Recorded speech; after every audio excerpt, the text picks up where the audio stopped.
Hi, Karla here. Welcome back to my channel where I like to find the fun and magic in everyday things.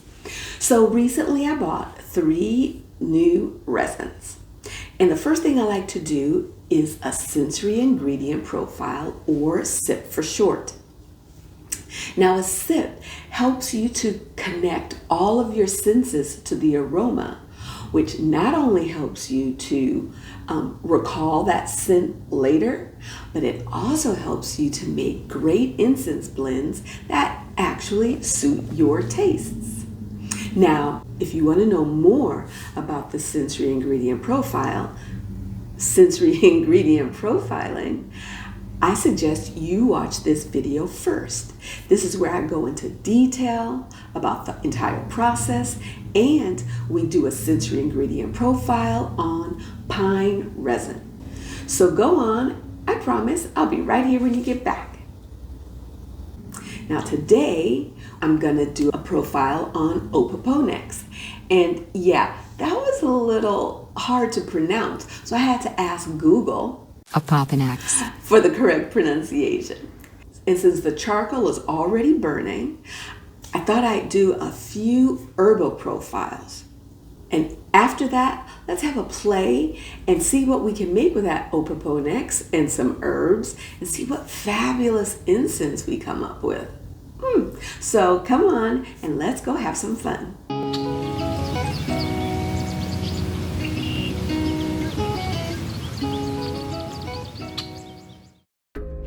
So before we get started, I'd like to introduce you to Opopanax Resin, also known as sweet myrrh by the ancients.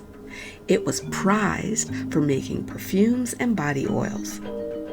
It is a natural gum resin derived from cuts made in the trunks of small tree that grows mainly in Somalia. So let me break off a piece, place it on the charcoal, and let's get this sip started.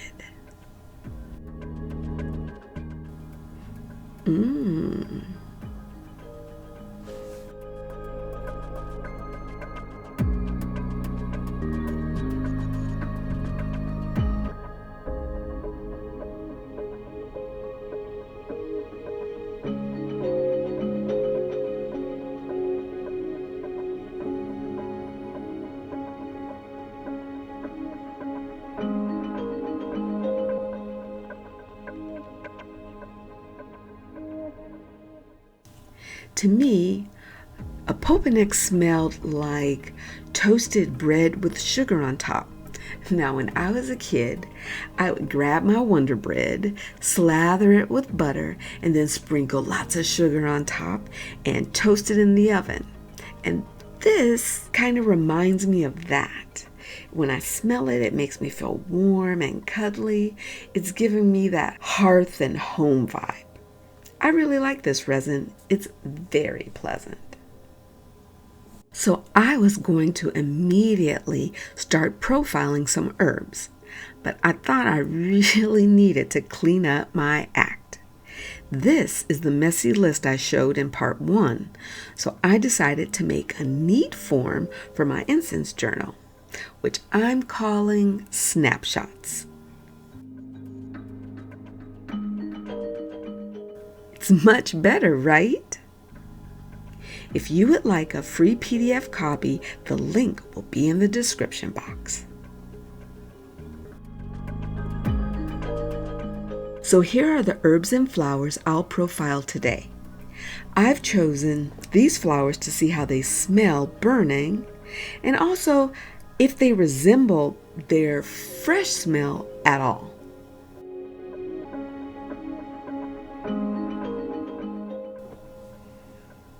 Spanish lavender. Soft, sagey, a hint of pine, pleasant. Mallow flower. This is spiky with a mild, lingering sulfur smell. I don't hate it, but I don't know why I'd use it. Jasmine flower. Now, will this stand up to its unburned scent?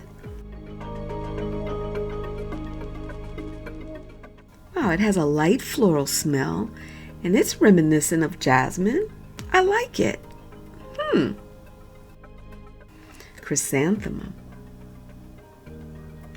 I was really curious about this one.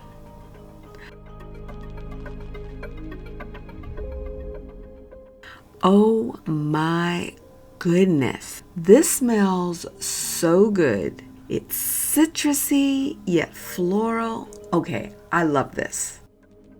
Okay, last one. Red clover blossom. Now I have to hurry before my charcoal dies out. Yeah, sweet, a little peppery. It's like happy straw. So let's take a look. Yes, I make quirky descriptions. No judging. This helps me to remember the smell. You'll make your own descriptions that are unique to you. And if you'd like to share those, put them in the comments. And don't worry, there will be no judging. Okay, so now let's play. Now, following the flower method for incense blending, let me show you the ingredients I've chosen to make for my incense cones. Now, if you're not familiar with the flower acronym, watch this video for more information. So let's get started.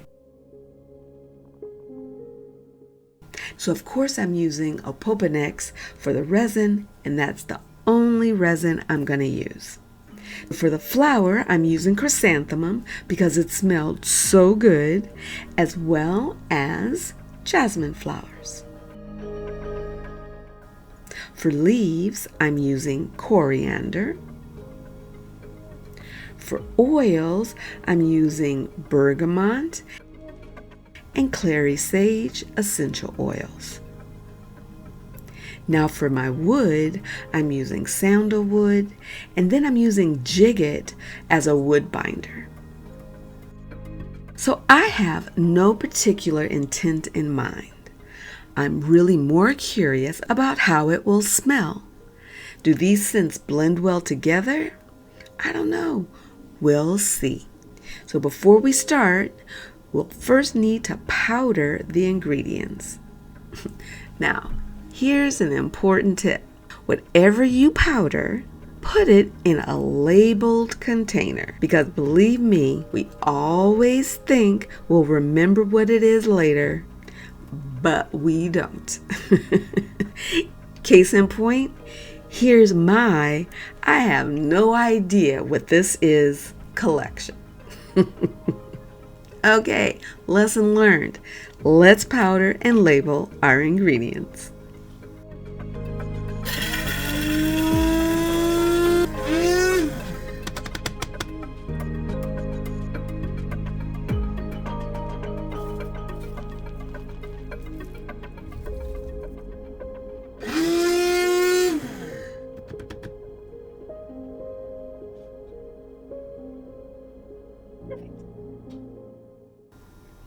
Okay, so here we are, ready to go.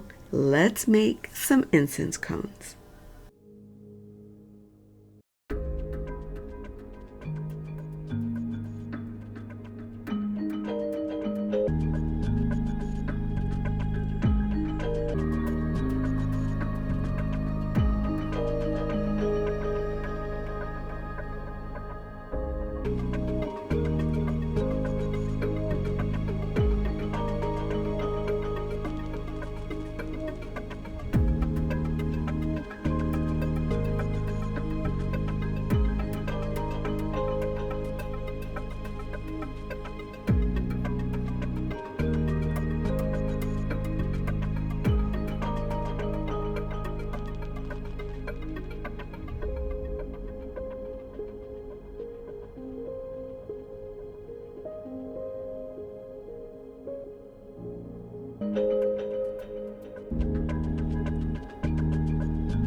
Ooh, these came out nice.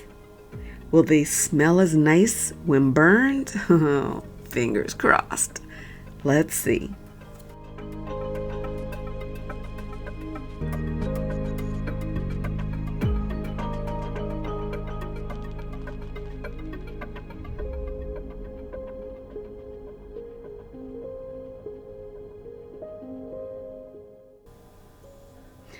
Yes, they burn nicely and smell delicious.